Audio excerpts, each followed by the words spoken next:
नमस्कार। प्रादेशिक समाचार के साथ मैं नूतन लकड़ा। पहले मुख्य समाचार। कोविड के बढ़ते मामलों पर प्रधानमंत्री की बैठकों का दौर जारी। आंतरिक बैठक में कोविड की स्थिति की समीक्षा की। अधिक संक्रमित राज्यों के मुख्यमंत्रियों के साथ की बैठक। प्रमुख ऑक्सीजन निर्माताओं से भी करेंगे विचार विमर्श। मुख्यमंत्री ने कहा, चिकित्सीय संसाधनों का सरकार कर रही है विस्तार। ऑक्सीजन और जरूरी दवाओं की कालाबाजारी रोकने के लिए दिए सख्ती के निर्देश। बढ़ते कोविड संक्रमण के कारण राज्य में सक्रिय मामलों की संख्या 40,942 हुई। Recovery rate 76.93%। और प्रधानमंत्री नरेंद्र मोदी 25 अप्रैल को आकाशवाणी से मन की बात कार्यक्रम में देश और विदेश के लोगों के साथ अपने विचार साझा करेंगे। कोविड मरीजों की संख्या फिर से बढ़ रही है, इसलिए सभी श्रोताओं से अपील है कि कोई भी कोताही न बरते। सभी सुरक्षा उपायों का पालन करें और 45 वर्ष से ऊपर के सभी लोग बेहिचक टीका लगवाएं। सुरक्षित रहें और 3 आसान उपायों का पालन करें। मास्क पहनें, 2 गज की दूरी है जरूरी, सुरक्षित दूरी बनाए रखें, हाथ और मुंह साफ रखें। प्रधानमंत्री नरेंद्र मोदी आज देश के प्रमुख ऑक्सीजन उत्पादकों के साथ वर्चुअल बैठक करेंगे। बैठक में कोविड संक्रमण के बढ़ते मामलों को देखते हुए राज्यों में ऑक्सीजन की बढ़ती मांग के बीच ऑक्सीजन के उत्पादन और आपूर्ति की समीक्षा की जाएगी। इससे पहले प्रधानमंत्री ने कोविड संक्रमण से अधिक प्रभावित राज्यों के मुख्यमंत्रियों के साथ बातचीत की। इसमें गृह मंत्री अमित शाह, केंद्रीय स्वास्थ्य मंत्री डॉक्टर हर्षवर्धन और वाणिज्य और उद्योग मंत्री पीयूष गोयल भी बैठक में शामिल हुए। प्रधानमंत्री ने आज सुबह सरकार के वरिष्ठ अधिकारियों के साथ आंतरिक बैठक में कोविड से उत्पन्न स्थिति की भी समीक्षा की। मुख्यमंत्री हेमंत सोरेन ने राज्य में ऑक्सीजन और दवाओं की कालाबाजारी रोकने के लिए अधिकारियों को सख्ती का निर्देश दिया है।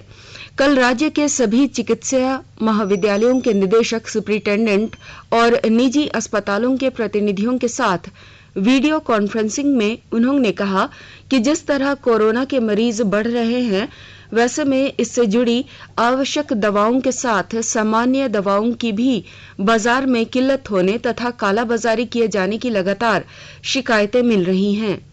उन्होंने ड्रग निदेशक को कहा कि कोरोना में इस्तेमाल की जा रही दवाओं की पर्याप्त मात्रा में उपलब्धता सुनिश्चित करें। उन्होंने कहा कि इन दवाओं का स्टॉक वेरिफिकेशन भी हर सप्ताह किया जाए ताकि पूरी वस्तु स्थिति की जानकारी मिल सके। उन्होंने अस्पतालों के प्रतिनिधियों से कहा कि दवाओं को लेकर अफरा तफरी का माहौल नहीं बने, इसे लेकर लोगों को जागरूक करने में सहयोग करें।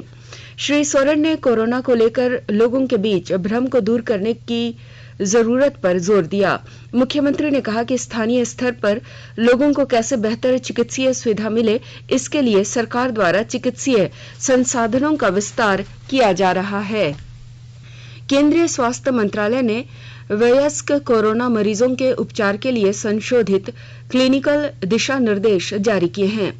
एम्स, आईसीएमआर, कोविड-19 राष्ट्रीय कार्यबल और मंत्रालय के अंतर्गत संयुक्त निगरानी समूह DGHS में कहा कि संक्रमण के लक्षण मिलने के 10 दिन के भीतर आपात स्थिति में रेमडेसिविर को केवल उन मरीजों को दिया जा सकता है जिन्हें मध्यम से गंभीर लक्षण हो और उन्हें ऑक्सीजन की आवश्यकता हो। गुर्दे या लीवर की बीमारी से जूझ रहे मरीजों को रेमडेसिविर नहीं दिया जा सकता। जो मरीज ऑक्सीजन सपोर्ट पर नहीं है या जो घर में हैं, उन्हें रेमडेसिविर लेने की जरूरत नहीं है। दिशा निर्देशों में कहा गया है कि टेसिबिलुजुम दवा के ऑफ लेबल इस्तेमाल की मंजूरी मुख्यतः संक्रमण आने के 24 या 48 घंटे के भीतर आईसीयू में भर्ती होने की स्थिति पर दी जाती है। यह दवा उन मरीजों को भी दी जा सकती है जिनकी हालत स्टेरॉयड लेने के बावजूद नहीं सुधर रही है तथा जिनमें कोई बैक्टीरियल या फंगल संक्रमण न हो। कोविड संक्रमण से मुक्त हो चुके लोग प्लाज्मा से अन्य कोविड मरीजों का इलाज मुख्यतः लक्षण आने के 7 दिन के भीतर और केवल उपयुक्त प्लाज्मा डोनर मिलने की स्थिति में किया जा सकता है। केंद्रीय वित्त मंत्री निर्मला सीतारमण ने भारतीय बीमा और विकास प्राधिकरण से कोविड मरीजों के कैशलेस उपचार के दावों की समय से स्वीकृति सुनिश्चित करने को कहा है। कुछ अस्पतालों द्वारा कैशलेस बीमा मना करने की खबरों पर वित्त मंत्री ने भारतीय और विकास प्राधिकरण के अध्यक्ष एससी खूंटिया से बात की। ट्वीट कर श्रीमती सीतारमण ने कहा कि पिछले वर्ष मार्च में कोविड को समग्र स्वास्थ्य बीमा में शामिल किया गया था। कैशलेस सेवा नेटवर्क अस्पतालों के साथ साथ अस्थायी अस्पतालों में भी उपलब्ध है। श्रीमती सीतारमण ने बताया कि बीमा कंपनियों ने अब तक 8,642 करोड़ रुपए के 9 लाख से अधिक कोविड से जुड़े दावों का निपटान किया है। उन्होंने कहा कि टेलीफोन पर परामर्श को भी इसमें लाया जा सकता है। वित्त मंत्री ने कहा कि भारतीय बीमा और विकास प्राधिकरण बीमा कंपनियों को निर्देश देगा कि वे कोविड मामलों की स्वीकृति और निपटान प्राथमिकता के आधार पर करें। देश में बढ़ते कोरोना संक्रमण को देखते हुए श्री अमरनाथ जी श्राइन बोर्ड ने इस वर्ष अमरनाथ यात्रा के लिए पंजीकरण अस्थायी रूप से स्थगित कर दिया है।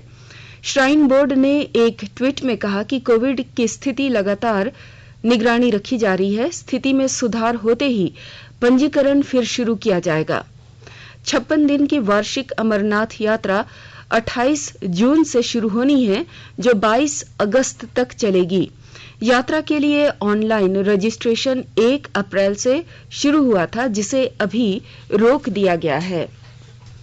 आकाशवाणी के ताजा तरीन समाचारों के लिए आप हमारे वेबसाइट newsonair.com पर लॉग ऑन कर सकते हैं। ताजा समाचार Twitter handle @AIR news alerts और Facebook page all India radio news पर भी उपलब्ध है। आप प्रादेशिक समाचार एकांश के ट्विटर हैंडल @AIR न्यूज_रांची और Facebook page AIR news Ranchi के अलावा YouTube channel AIR news Ranchi पर भी हमारे बुलेटिन सुन सकते हैं। प्रादेशिक समाचार आप आकाशवाणी रांची से सुन रहे हैं और अब पेश है कोरोना से बचाव के कुछ संदेश।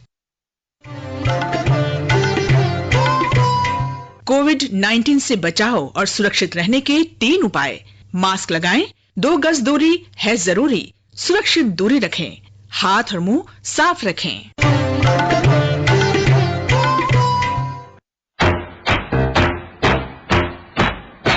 चलो मिलकर एक शुरुआत करें, चलो एक फैसला आज करें, मास्क नहीं तो टोकेंगे, कोरोना को रोकेंगे, चलो एक वादा करते हैं, चलो एक वादा करते हैं, मास्क नहीं तो टोकेंगे, कोरोना को रोकेंगे। भारत सरकार द्वारा जनहित में जारी। राज्य में 7,595 नए कोरोना संक्रमित मिलने से सक्रिय मामलों की संख्या बढ़कर 40,942 हो गई है। कल 2,373 मरीज संक्रमण मुक्त हुए हैं, जबकि 106 मरीजों की मौत हो गई है। स्वास्थ्य विभाग के अनुसार कुल संक्रमितों की संख्या 1,84,951 हो गई है। अब तक प्रदेश में 1,42,294 मरीज स्वस्थ हुए हैं, जबकि कुल 1,715 मरीजों की मौत हुई है। राज्य की रिकवरी रेट 76.93% है। देश में 18 वर्ष से अधिक आयु के सभी लोगों को कोविड टीका लगाने के लिए पंजीकरण 28 अप्रैल से शुरू होगा।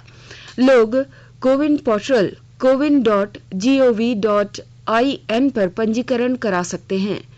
केंद्रीय स्वास्थ्य मंत्रालय ने कहा है कि 18 वर्ष से अधिक उम्र के लोगों के लिए कोविन पोर्टल 24 अप्रैल से तैयार कर दिया जाएगा, क्योंकि 1 मई से तीसरे चरण का टीकाकरण कार्यक्रम भी शुरू हो जाएगा। कोविड मरीजों को राहत पहुंचाने के लिए राज्य भर में 1,824 नए ऑक्सीजन क्रियाशील हुए हैं। मुख्यमंत्री के निर्देश के बाद राज्य के सभी जिलों में कम से कम 50 बढ़ाकर 1362 कर दी गई है। उन सभी जिलों में ज्यादा संख्या में ऑक्सीजन सपोर्टेड बेड की व्यवस्था की गई है, जहां से ज्यादा मरीज आ रहे हैं। 24 अप्रैल तक बेड की संख्या और भी बढ़ा दी जाएगी। राज्य के 11 जिलों के 33 प्रखंडों में श्रम सम्मान परियोजना चलाई जा रही है, जिसमें गोड्डा जिले के मेहरामा, गोड्डा सदर और ठाकुर गंगाटी प्रखंड भी शामिल हैं। और अधिक जानकारी के साथ हमारे संवाददाता। झारखंड राज्य के 11 जिलों के 33 प्रखंडों में श्रम सम्मान परियोजना चलाई जा रही है, जिसमें गोड्डा जिले के मेहरमा, गोड्डा सदर और ठाकुर गंगटी प्रखंड भी शामिल है। इस परियोजना का उद्देश्य है लॉकडाउन के दौरान वापस हुए प्रवासी श्रमिकों को उनके द्वारा छूटे हुए रोजगार से उन्हें पुनः जोड़ना और स्थानीय स्तर पर रोजगार के लिए सहयोग प्रदान करना। गोड्डा में वैसे प्रवासी श्रमिकों के परिवार में कम से कम एक को आजीविका गतिविधि से जोड़ने का प्रयास किया जा रहा है। श्रम सम्मान परियोजना में गोड्डा की लाइवलीहुड प्रमोशन के जिला प्रबंधक राहुल कुमार द्वारा सभी प्रखंडों के प्रखंड रिसोर्स पर्सन्स को योजना के अनुरूप प्रशिक्षण दिया गया। आकाशवाणी समाचार के लिए गोड्डा से मैं रंजन कुमार। सरायकेला खरसावां जिले में कोरोना संक्रमण के मामले लगातार बढ़ते जा रहे हैं। कल कोरोना के 154 नए मरीजों की पुष्टि हुई है। इसकी जानकारी उपायुक्त अरवा राजकमल ने दी है।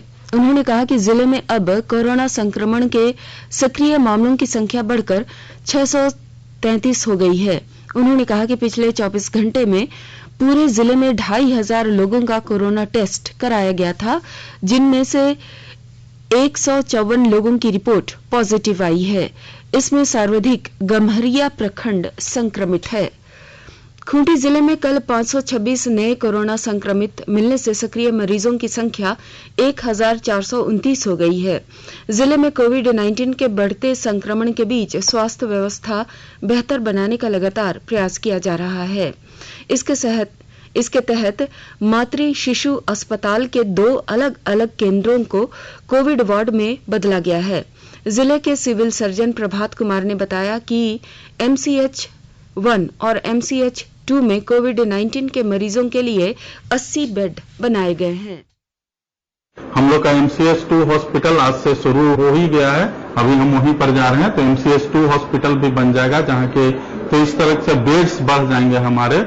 और जो रांची से भी पेशेंट, बहुत सारे खूंटी के ही पेशेंट जो रांची में एडमिटेड हैं, वो भी आ रहे हैं वापस यहाँ पर, और कुछ दूसरे जगह के भी आ रहे हैं, रांची से भी आ रहे हैं लोग, क्योंकि वहाँ हॉस्पिटल में बेड्स नहीं मिल रहा है।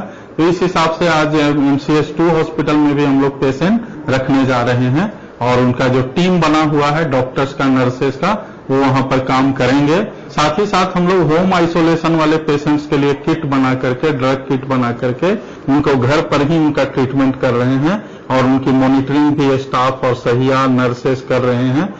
प्रधानमंत्री नरेंद्र मोदी 25 अप्रैल को आकाशवाणी से मन की बात कार्यक्रम में देश और विदेश के लोगों के साथ अपने विचार साझा करेंगे। यह मासिक रेडियो कार्यक्रम की 76वीं कड़ी होगी। यह कार्यक्रम आकाशवाणी और दूरदर्शन के समूचे नेटवर्क पर प्रसारित किया जाएगा। इसके साथ ही आकाशवाणी समाचार वेबसाइट www.newsonair.com और news on AIR mobile app पर भी उपलब्ध होगा। आकाशवाणी दूरदर्शन समाचार, प्रधानमंत्री कार्यालय तथा सूचना और प्रसारण मंत्रालय के YouTube चैनल पर भी इस कार्यक्रम का सीधा प्रसारण किया जाएगा। आकाशवाणी से हिंदी प्रसारण के तुरंत बाद यह कार्यक्रम क्षेत्रीय भाषाओं में प्रसारित किया जाएगा, जिसे शाम 8 बजे फिर से सुना जा सकेगा। और अब अंत में मुख्य समाचार एक बार फिर। कोविड के बढ़ते मामलों पर प्रधानमंत्री की बैठकों का दौर जारी। आंतरिक बैठक में कोविड की स्थिति की समीक्षा की। अधिक संक्रमित राज्यों के मुख्यमंत्रियों के साथ की बैठक। प्रमुख ऑक्सीजन निर्माताओं से भी करेंगे विचार विमर्श। मुख्यमंत्री ने कहा, चिकित्सीय संसाधनों का सरकार कर रही है विस्तार।